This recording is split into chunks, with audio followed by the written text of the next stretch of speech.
Hello everybody and welcome to another Not-Saren podcast. My name's Adam and I'm sitting around with a couple of familiar faces here and just enjoying a nice, crisp, refreshing Busch Light. And you know, nothing says crisp and refreshing like like great value water. If you've ever been to Walmart, it's a great value. We're continuing our discussion from last time over Mass Effect. And if you haven't heard Don and Beau's summary of Mass Effect 1, go back and listen to that podcast. And then Mass Effect 2, just to gear yourself up for what's inevitably about to be a great, unique look at the story here. Keeping thematically with the Mass Effect thing, this third podcast will be the worst one we do. We promise that we're keeping true with it. And to reference back to something Don said, Mass Effect 1 is an important game, but it's not a very good game. It hasn't held up quite so well. It hasn't held up quite so well. Mass Effect 2 is an important game and a good game. That needs to be played right now. That you need to play right now. You're wasting your time listening to this. And Mass Effect 3 is an excellent game that's not important at all. It does provide closure. It just could have closed earlier. It was a cautionary tale that they shouldn't have done. But let's get into this. Mass Effect 3 opens very quickly, and there's one little hiccup because you need to have played at least one DLC from Mass Effect 2 for it to make a little bit more sense. Right? You see, Shepard, he goes a little off the rails. He commits eco-terrorism. Okay, yeah. Reapers, climate change, yeah, we've covered this. He slows the Reapers down by killing 20 million Batarians. Unfortunate, but they're terrorists, so who cares? Not Zaid Masani. Yeah, nope.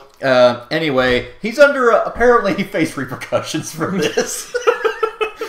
He was allowed to dick around in Mass Effect 2, but once the credits rolled, he was off to protective custody, and that's where Mass Effect 3 begins. Right, he was literally like arrested back into the Federation military. Yeah, the Alliance. Yeah, the Alliance Federation. Admittedly, they put him in a pretty sweet apartment, right? But you know, white collar crimes. But he's just supposed to look. He's just sitting there watching the news ticker. Anti-Reaper bill voted down. And he's the just bureaucratic news. God dang it. Despite a high majority in the House, a anti-Reaper bill was shot down by filibuster in the Senate. Senator Mitch McConnell. God damn it. Oh yes, climate change. We have dismissed that claim. But you know, then your good buddy, the Admiral, shows up. Like, hey, they want to talk to you. By the way, he's no longer counselor, and they don't really tell you why. I think it's kind of up to us to piece together that he just quit and Udina took over. They don't really tell you. So there's a lot of hustle and bustle in the hallways, and you run into your old teammate who's still kind of miffed at you for working with the Nazis. But you know, like, okay, Caden or Ashley, right? Yeah. Admittedly, they brought me back to life, and they believe in climate change. So it's important for me to at least use their resources. It works too well. It works too well. I'm sorry that I went with this reasonable man that just happens to have some very, very, very disturbing reactionary views. Look, I'm sorry. Look, my options were limited. What were you doing, Caden or Ashley? Yeah. What were you doing? You were installing a cannon that actually did turn out to be very important. But you wouldn't have known it was if I hadn't shown up. You'd still with Cerberus. You'd be collective goo. You'd be collector goo. Anyway, they bring you in to see the Alliance Council, and they're like, "Hey, some weird things are happening." UN. Yeah. Well, no, not the UN. This is only North America. This is the Human Alliance military. This is the House Defense Committee. Yeah, and they're saying, you know, we've got some data coming in that suggests that climate change is happening. The thing is we're not really mincing this up that much. No, it really is. You know this this terrifying but intangible threat that you've been warning us about for 6 that we only years. have, you really have to look at the data to realize it's coming? turns out, we've lost contact with Pluto. The space squids have apparently wiped out our fleet, and we can't get any information. We're being jammed. Oh, and there's space squids outside. Oh no, here's a gun. Right, during that meeting, it blows up, everyone dies but you, and you basically have a really cool running battle through the streets of Earth. Right. It's your first time on Vancouver. Earth. Vancouver. Oh, that's right, because Yeah. It's a cool city, though. I hear it is. It has a cool name. I hear most cities are cool. we wouldn't know. We're looking at the closest mud city, and trees right now. The closest city is literally the meth capital of the world. And city is a very generous descriptor for that. Evansville, Indiana is the meth capital of the world, though, so you won't take that from them. It has meth, but it doesn't have space squid, so it's got that going for it. Maybe that was the secret, Vancouver. Yeah, maybe. How smart? You don't look so smart now.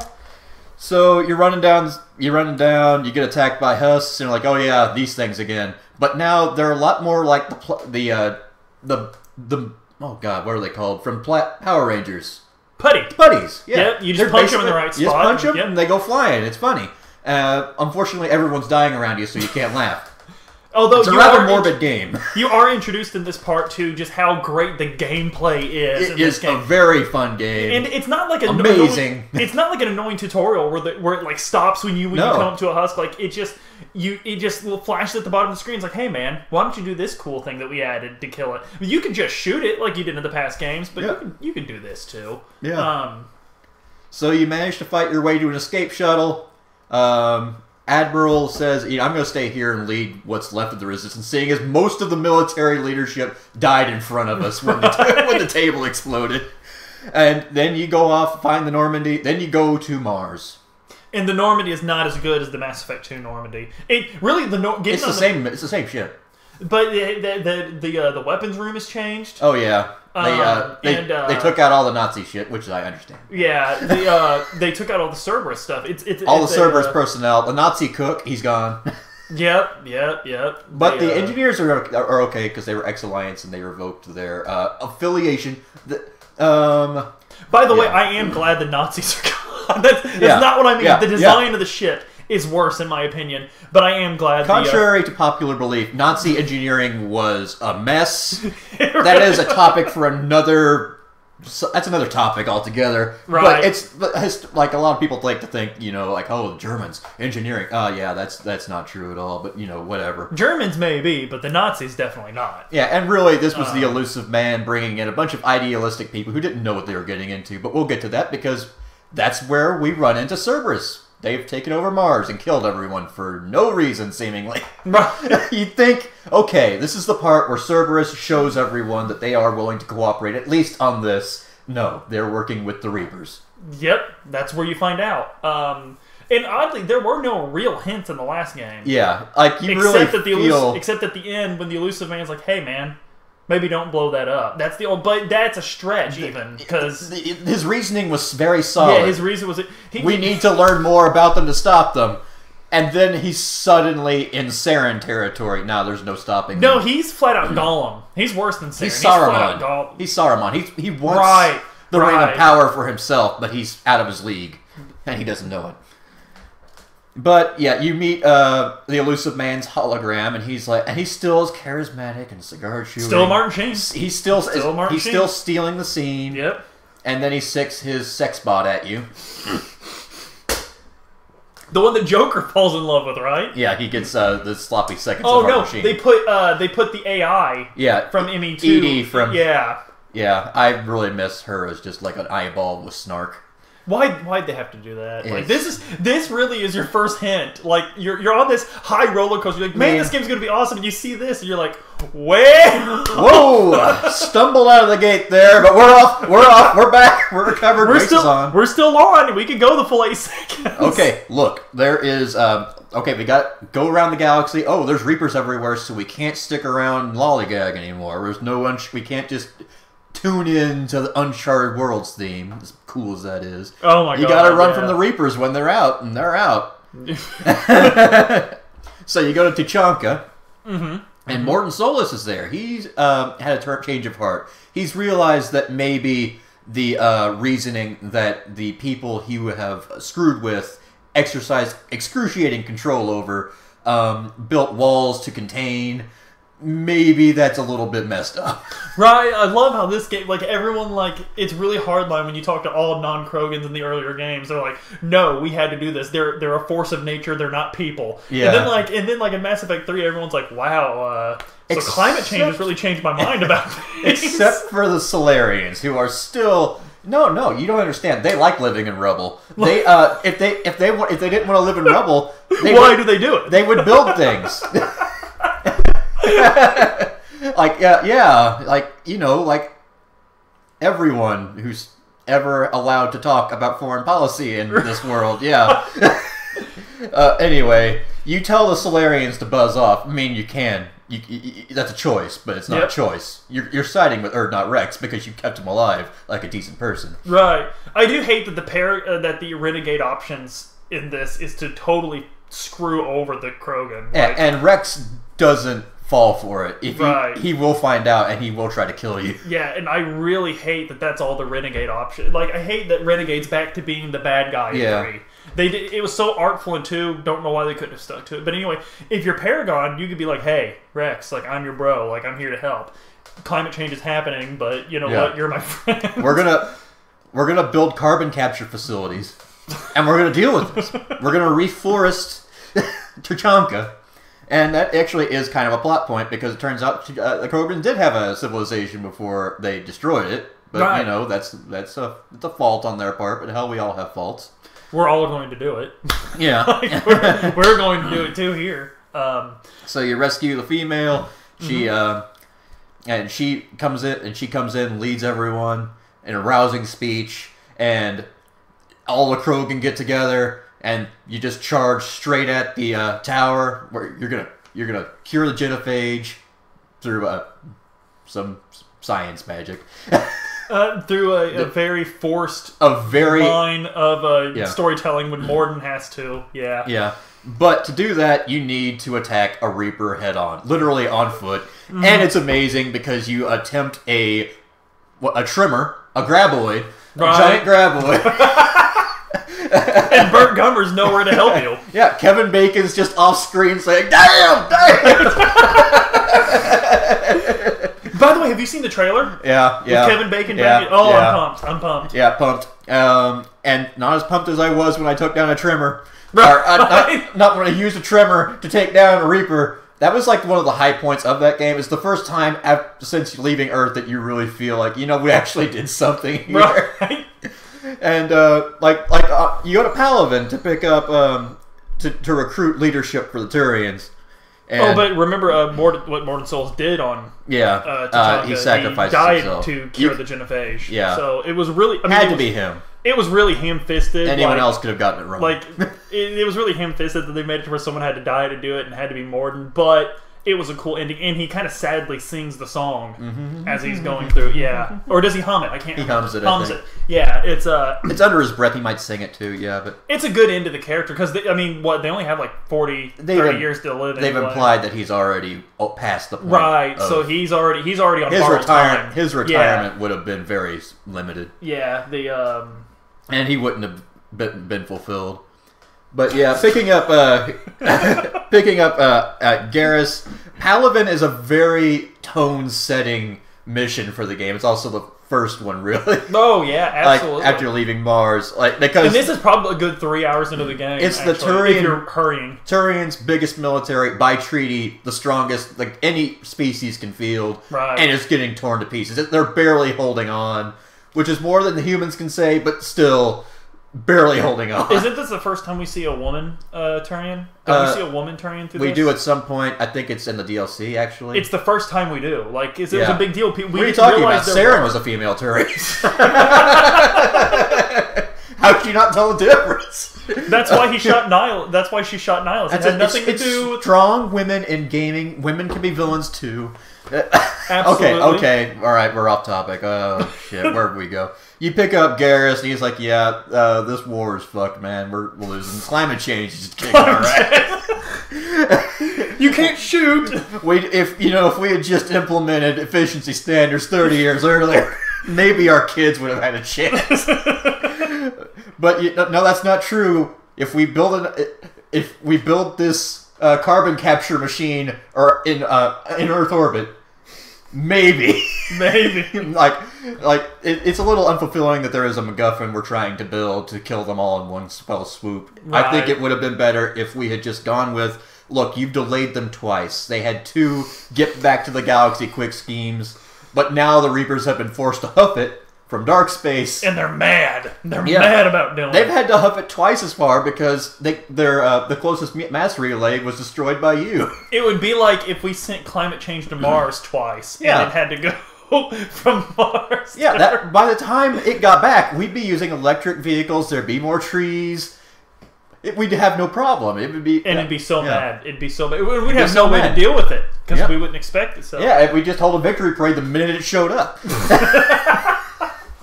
Anyway, so I was hoping that it would be a grueling fight, but one that was vaguely winnable because the Reapers were tired and you had more time to prepare. Right. But that's not the direction they went in, and that's what it is. Right.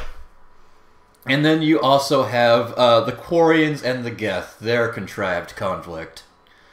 Oh, I forgot. You actually go... Yeah, you go back to the Quarian homeworld. Yeah, it's set up that they hate each other. I get that. But the Quarians actually were a race that believed the Reapers were a threat. Mm-hmm. And they chose that moment. That moment to throw everything they had against the Geth. Okay, just like... Since we brought up World War II earlier, this is a bit like Britain and France on the eve of Germany entering Warsaw, declaring war on the Soviet Union. Oh, and actually, Tally fans love this portion of the game. It's probably another one of the scenes where you're just like... I don't hate the Quarians, especially... I love the Quarians. I love them. There's the Quarian, the left-wing extremist Quarian, who is a pacifist, who in Mass Effect 2 is saying, this whole obsession we have with taking our homeworld back from the Geth is ludicrous. If we had just settled on another planet that's vaguely habitable, we could have adapted by now and be out of these suits. But we're so hung up on our old grievances that we have to wear suits 24 hours, like their whole lives. Yeah, and then... but he still goes along with the war when he gets outvoted because he's just that cool of a cat. and then you go down to save him, and he's saying, "We've sacrificed our entire race for this fucking idiotic reactionary bullshit." And I need you to help stop this war right now because we need both you and the Geth to fight the Reapers. It's and then Tally, you save, and then Legion, of course, decides he wants to be a real boy. That the cool idea of an alien that doesn't think like you, but is still living and can think like you, but not the same way. Right. And of course, he sacrifices himself so the Geth become lame. And this is we're getting into the part now where we're going to see a lot of characters in this game. Yeah. That the narrative is just going to be it's just going to have to happen, bro. Speaking of which, Udina stages a coup. Right. With the Cerberus. Yep. Which is interesting. We haven't really talked about Udina except as the bureaucrat, the professional diplomat. Yeah, that voice actor, by the way, is perfect. I can't remember his name, but he's so perfect. Now, I liked Udina. He gets in your way, but his job was very obvious. His job was to make humanity pay its dues to late entry into galactic society and, ease over the aggressive expansion. I understand where he's coming from, and he has some great scenes early in the game. After Earth falls, you talk to him, and you realize, this guy's a diplomat. He knows a lot of people on Earth and every other planet. He keeps birthdays memorized because that's his job as a diplomat, and all these people are dead. He is clearly pushed to the limit. Right. And for the first time, you see him snap at the alien counselors. Right. Because he thinks he's done his job, or humans deserve help. and help is not available, and for the first time, he's unable to accept that. It's actually probably one of the most poignant and beautiful storytelling parts in the whole narrative of the game. It's really it's a logical place for Udina's character to go, but it's also one you didn't see coming. Yeah. So when Cerberus says, we're going to stage a coup and give you power to do what needs to be done, he leaps at it, because at this point, what option is there? Right. It's really cool because it's almost you almost can't blame him. It's the Saren quandary. How the hell are we going to deal with this? Right, and because Saren wasn't wrong.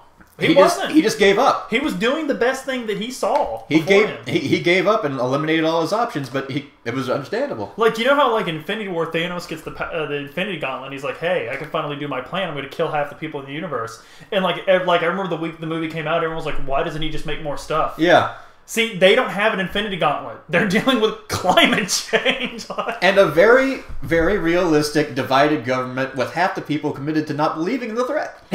BioWare, what happened? What happened? Yeah. This is just beautiful storytelling that's so analogous to real life, and now Anthem. You thwart the coup, and you meet the character. The ninja. Oh my god. I almost forgot. He's literally wearing sunglasses. Yeah, you're so slow and old, Shepard. Look at my sword. He might as well have folded 9,000 times. Brought it up the dark web. I brought it from Nippon Planet. He's the guy at your workplace that talks about Bitcoin all day. Yeah. Oh, he's intolerable. He's literally wearing sunglasses. Yeah. It's terrible. What's his name? Kai Ling, I think. Maybe? Kai Lung. Kai Lung. Yeah, Kai Lung is from Kung Fu Panda. Okay. Okay. You stop the coup, and basically everyone's back on the same page. Look, we're doing everything we can, and then the Asari says, "Look, we've got something that might help your little project. It's on our homeworld. Just go get it." And then, of course, you get there, and it's under attack. Right, by the Reapers, because they know it's there, too. But you think, okay, this is a late-game thing. If we get to this and get it out, we can make all this mean something. You get there, and a bunch of people sacrifice themselves so you can get where you need to go, and you find another Prothean beacon. Another one. And since you got imprinted of the first one in the first game, it recognizes you as Prothean. And if you have the Prothean DLC character, he can grumpily say, "Shepard, it must be you. It must remember you." It could just be me. I'm right here. By the way, I don't remember how did the DLC really explain why Prothean's traveling along? I can't remember that. He was put in cryostasis. Oh, there was supposed to be a breeding population hidden underground, but it took so long for you to find him that he was the only one left. The breeding population that Saren thought he would be from. Yeah, basically. So he it's actually a really dramatic scene because he comes out onto his homeworld in the middle of what used to be a city, and he realizes climate change happened while he was asleep. but not artificial climate change. This was natural. Honey, I depleted the ozone. This was a natural cyclical climate change, which does happen, but this was natural, which means he was just asleep for a million years, and that's rough. Well, about the 50,000, but still, that's a hell of a battery. So he's basically just a bitter as fuck old man, and he's really cool.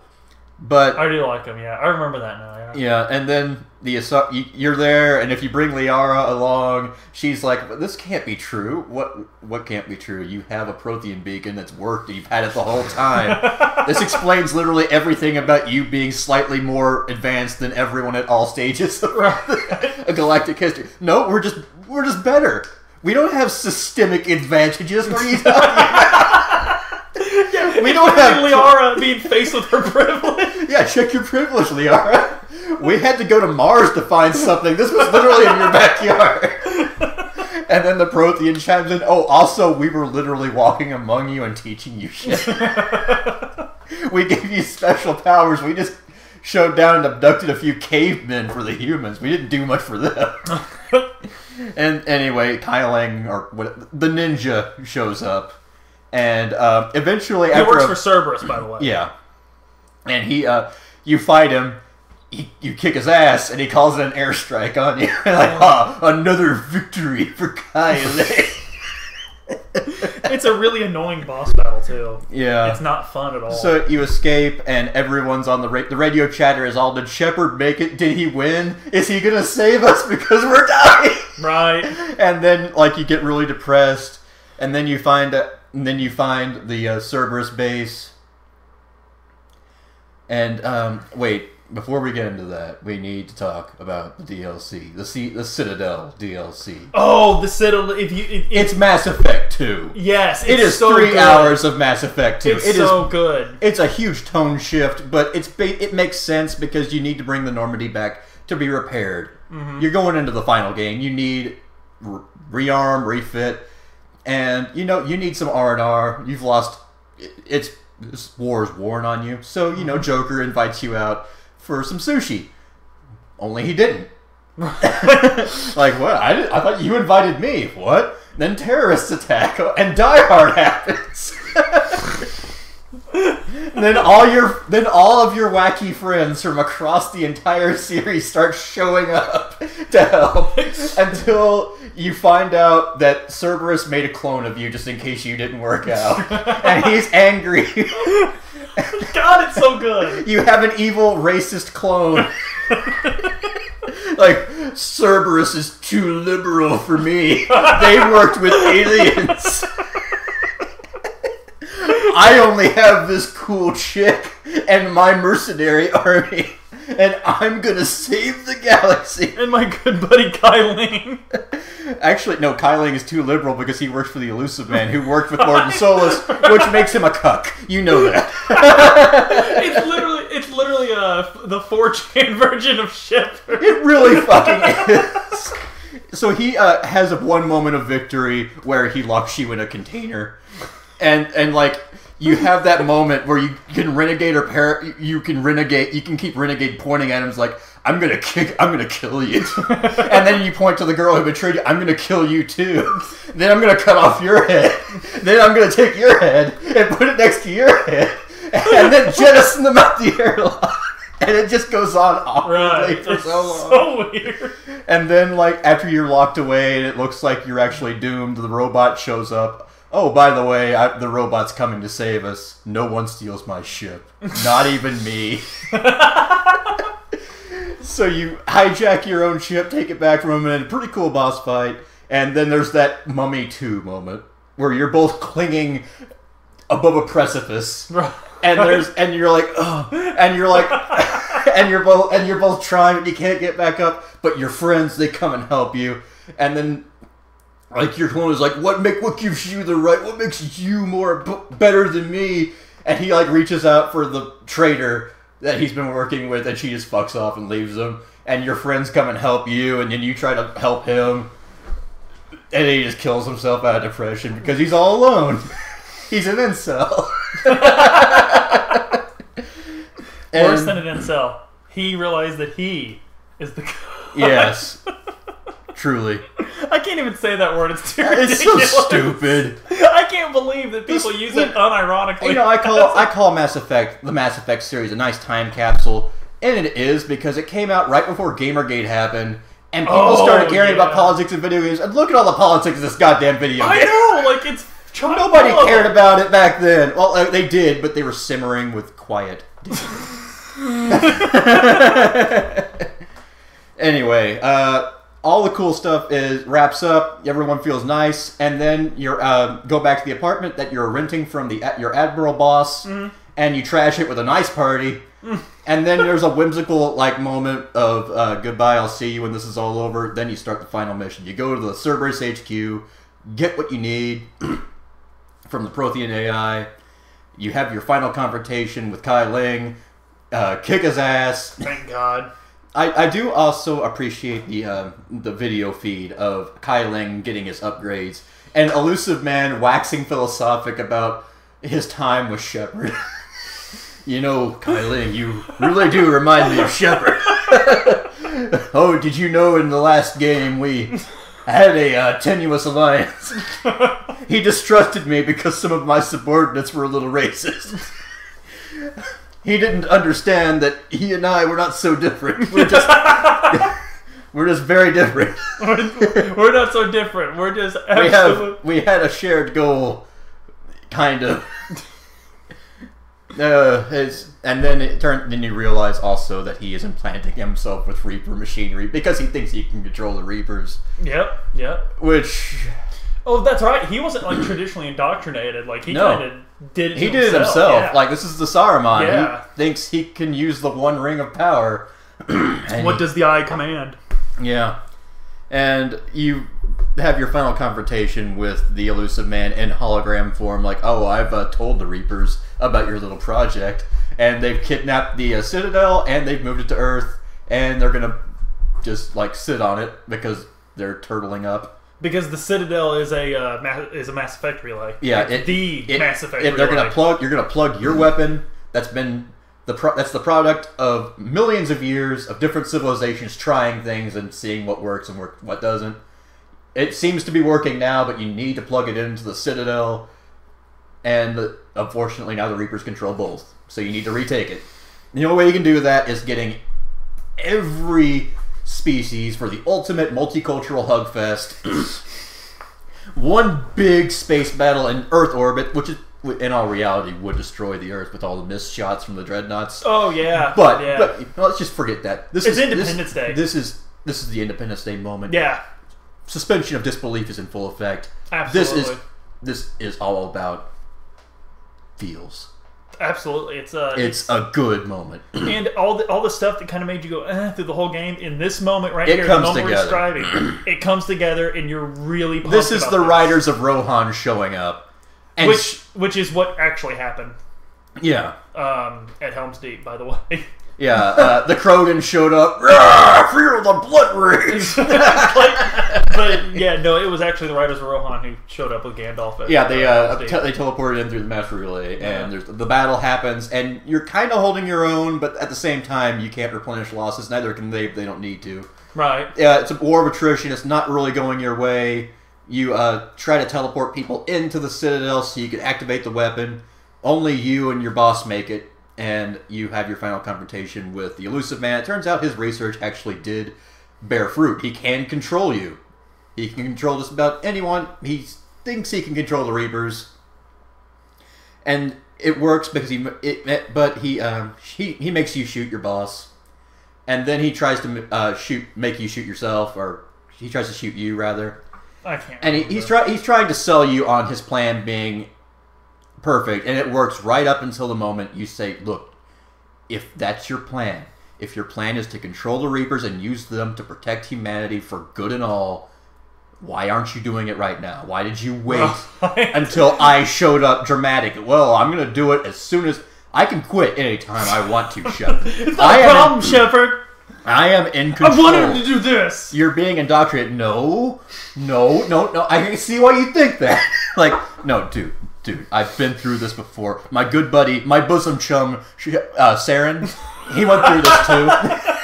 A guy I knew really well. I don't know if you ever heard of the Spectre, Saren. Yeah. By the way, that is one thing. We're going to get to that soon. You eventually do convince the Elusive Man to kill himself, or you goad him into attacking you, which causes his control over you to lapse so you can shoot him. Right. And you have the perfect ending moment of the series.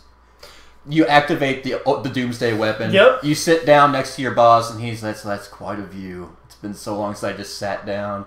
You've earned the rest. You're both dying, pretty much. Mm-hmm. And you look outside. You see the space battle. Things are exploding outside, but the weapon's about to go off. It's going to save everyone. Just cut to fucking black. Right. Like it's like he dies, kneels on your lays his head on your shoulder. You lay your head on his head. He's your father figure. Just let this be the ending. Maybe give a well done, Shepard. Yeah. Maybe have him say well done, Shepard. And then it just says Mass Effect 3. Yeah. Cut to black. Mass Effect. Let there 3. be a radio transmission saying it's working. They're blowing up. Right. Or cut to black right there, and then as the credits scroll, show the aftermath and the scroll. The credits, like maybe Shepard's funeral, where he saved everyone. Do something like that. But the perfect. It's like you're in the middle of a pitch perfect eulogy, right? and somebody's fucking ringtone shows up. Right? Baby shark, baby shark, or they crack a crisp, refreshing Busch Light. Yeah, it's obnoxious. It's pointless. You shouldn't do it, but it happens. It happens. Yeah. Anyway, yeah, it turns out you're not done. Shepard, you need to reboot .exe. I don't know. It's not working. What's going? So you take the elevator. And you meet the Star Child that's been talking to you in your dreams. Why wasn't it Saren? Right. See, if you didn't do the first ending that me and Don just suggested, why couldn't you just put Saren there? Look, you saw the kid, you felt guilty, okay. But if your dreams are your guilty conscience or indoctrination trying to take hold because you've been exposed to Reaper shit, why wasn't it just a dialogue with the ultimate parallel character of Saren? Saren could, talk to you yeah, it's not going very well. You see, you and I know something that no one else knows. You know how impossible this is. And you can either... Because we didn't mention this, actually, but Saren was exposed to the obelisk as well. Yeah. It imprinted on him as well. You're so similar. Right. You could... it could be like the moment in KOTOR 2. In the cave in Korriban. Oh, You confront all your past decisions and either agree with them, make some caveat... reject the idea of questioning it outright, but it forces you to choose what your character is thinking. Is this war really lost? It was Saren.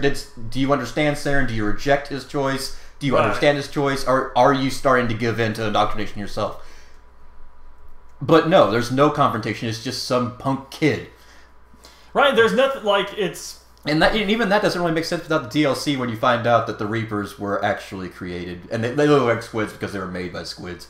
It's a thing. It's okay. The game is fun. That mission is fun. It's just, okay. Yeah. It's okay. Then there's the ending. God. Because you get a choice. You get the final Mass Effect choice. Yeah. There's a blue wire and a yellow wire. I'm not lying. Yeah. You cut the blue wire, you cut the yellow... I don't remember the exact colors, and they're beams of light. The blue one's control, red is destroy, yellow is synthesis, or green is synthesis. And to make it even worse, and more ham-fisted... That's not how Hegel works. What? That's not how Hegel works. That's not what synthesis is. But yeah, synthesis, this is the correct choice. It will mean everyone is partly synthetic, partly organic. What, you mean my space pants? Are they going to be synthetic? Are they going to have their own consciousness? Am I going to be one with my space pants? What's going on? Okay, no. There's not a good ending. No, the only good ending, the one that makes sense, is destroy. Because it's a rejection. Okay, yeah. The thing says, you could destroy us, but... work with me here. What if you do what the Elusive Man was trying to do and control the Reapers and keep them around? Maybe good things will happen. Or synthesis. Let the Reapers into everyone. you know what? Destroy. I don't know why shooting it is what turns destroy option on. Ugh, stupid. But destroying the Reapers, it feels appropriate. It is the quote-unquote good ending. You lose a lot. You lose the mass relays. Eventually you rebuild, and you're forced to What's work... the canonical ending in Andromeda? What's the canonical one? There's not really much of an ending at all. It's just... No, I mean, what did Shepard choose according to the canon of Andromeda? You don't know. As far as you know... How do you not know? You're in another galaxy. You're not But you started in this one, didn't you? No. You've been there for... You wake up from hypersleep, from cold sleep, in Andromeda. So no one remembers? All you know... okay, this doesn't have... This, you left before the Reapers. Oh, okay. Andromeda is a bunch of rich people who believe Shepard deciding to fuck off. That is frustratingly brilliant of them to Andromeda isn't that bad. It actually makes sense. This was a lifeboat to evacuate a doomed galaxy. I need to play Andromeda, but back to this. There's one garbled message that you receive from the start of the Reaper War. The Reapers are here. We don't know what. It's not looking good, guys. Right. Stay where you are. Right. But so destroys the canonic, is in my opinion what the developers meant for you to do.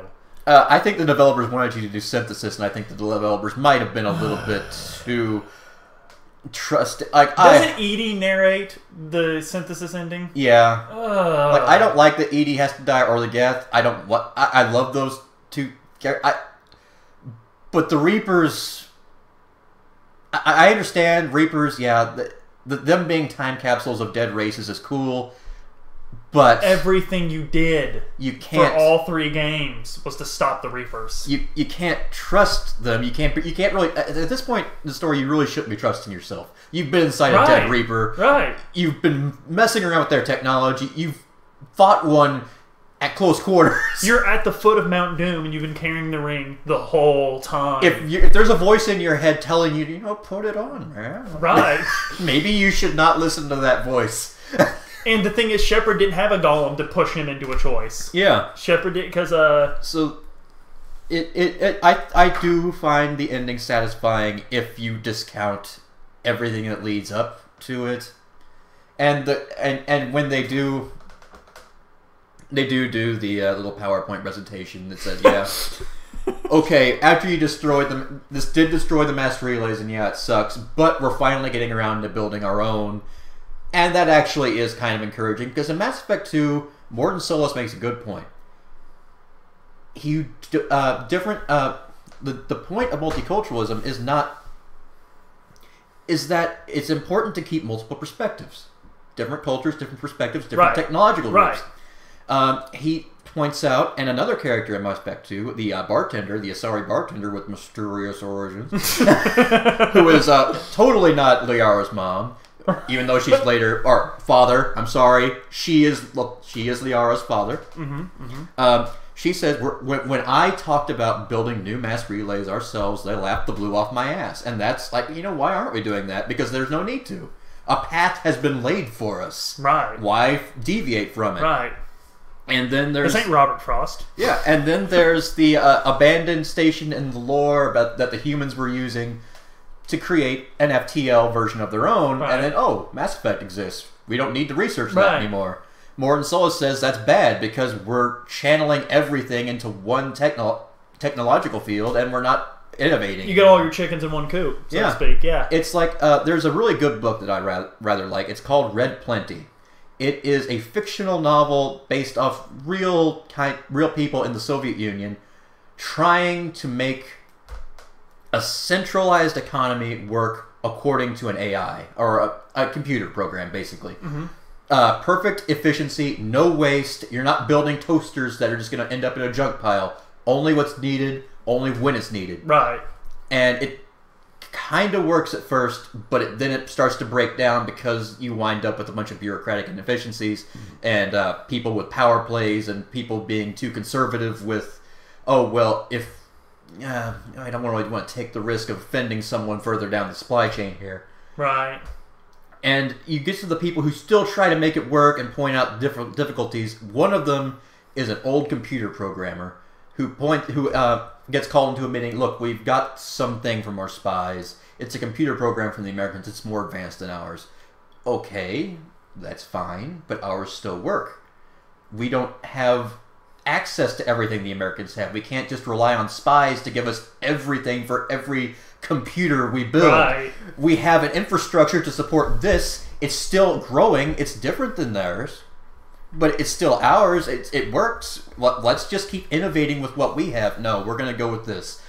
We're going to focus everything. But if we focus on spying, we're going to be eternally 5 years behind them. Right.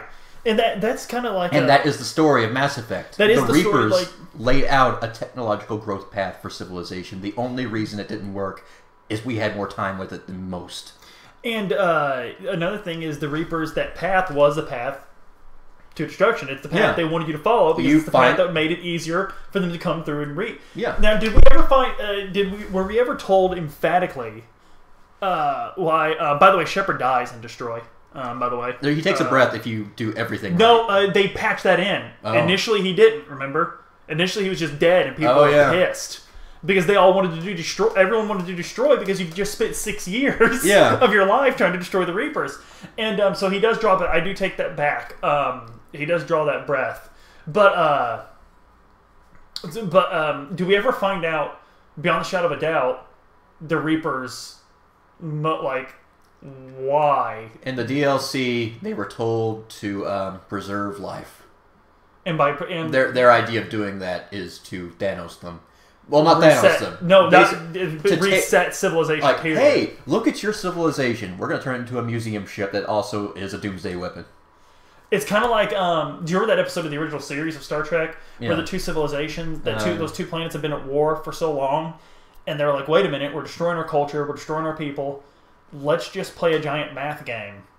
This missile basically would have destroyed this many people. Send that many people to a elimination chamber. Yeah. Okay, that's fair. Yeah. And finally, Kirk's like, that's insane. You need to experience war to know its horror, or you'll just keep doing it. But of course, people. So basically, like, the Reapers come in when overpopulation becomes an issue, or they deem it to. When they want biodiversity, basically, and they want to make sure that every species has a chance to grow, because they leave the Yogg alone. That's right. That's right. Yeah. Like, they're a bunch of bestial giant monsters of a 20th century development. Right. So there's like Yogg on his way home from work. You better have that roast ready, Gladys. And the Reaper just flies by, points to him, and like, those guys. All right. Next time, 50,000 years, guys. These guys right here. But for now we're good. For now, we need some of that human goo. Would they? I wonder if no, Tachanka was on their radar because they did attack it. But it's kind of weird because Tachanka is, like, we were clearly told they were a Diesel era when their war happened that destroyed their civilization. But they had been uplifted and they had access to spaceships that were involved. So. Mass Effect 3 is a fantastically played game. It does. It didn't end where it should have. Yeah. A lot of characters are forced into this. It was kind of Game of Thronesy in that, like, there were a lot of just gut punch deaths. They didn't really mean anything. Yeah. They didn't have any. There was just gut punch. Like Zaid Masani. Why?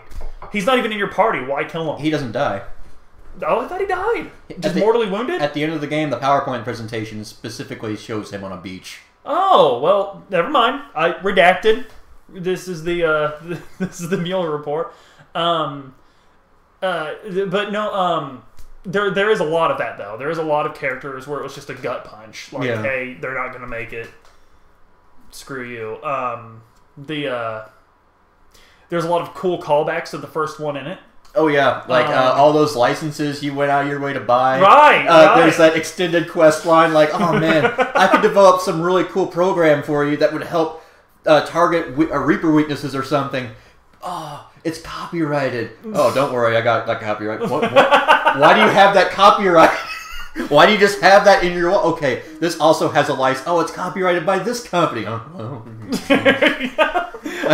And then there's the... I really like the minerals you track down in the Mako in the first game.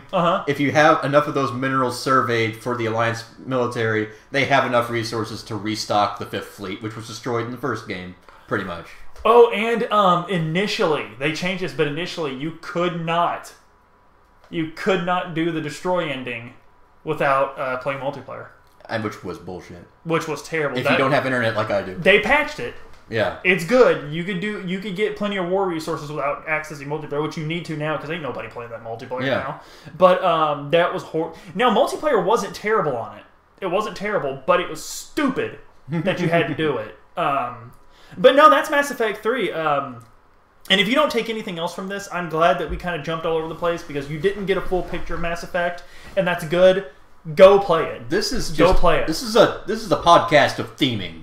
Not detailing. We're really talking about the. We don't drive vans. I'm not gonna lie. So listening to you talk, I was also looking up what the trilogy costs, like from Origin right now. Is Trilogy got the DLC in it? Do we know? Some of them probably. Double check Origin. You definitely need DLC for at least 2 and 3. It looks like there's a bunch. Citadel like DLC, and you need the Shadow Broker DLC for 2. That's a must-have. Overlord's pretty fun too. By the way, Mass Effect, the trilogy, is the only non-fighting games I have ever bought all the DLC for. And I don't feel like I wasted a penny. Take that back. I did on 15 too. I bought the DLC for Fallout New Vegas. I bought the DLC for Final Fantasy 15, but other than that, and fighting games, I had to bring my Xbox to Adam's house to get internet. Wow. So please play the Mass Effect trilogy. 1 is going to be a challenge for you nowadays. This game was made 11 years ago. Just play a biotic and do the black. You just have fun sending people off ledges and listening to them scream for the rest of the mission because they're trapped in geometry somewhere. Right. It's still a fun game. I played it like 2 years ago and I still had a blast. But then again, I'm used to old games like that and I like jank. It's very old BioWare. The romances are super cheesy. Remember when Fox News freaked out not about anything in particular but the sex scene in the first game? They were oddly specific. They didn't like the Liara sex scene. They were oddly specific. There's alien side boob in this game. The sex scene with Ashley, meh. Yeah. Meh. And the sex scene with Ashley is actually a lot cheesier. She quotes that poem. Oh, it's awful. I hate the sex scenes in this series. I'm not gonna lie. I jumped over them all for that reason. I didn't. They're not as bad as the Dragon Age Origins. They're not. Yeah. The Dragon Age Origins sex scene. Okay. It's terrible. That is a fair point. I concede, sir. I'm a reasonable man. I'm a centrist. I am just so rational, so logical. You should stop this right now before we go off the rails.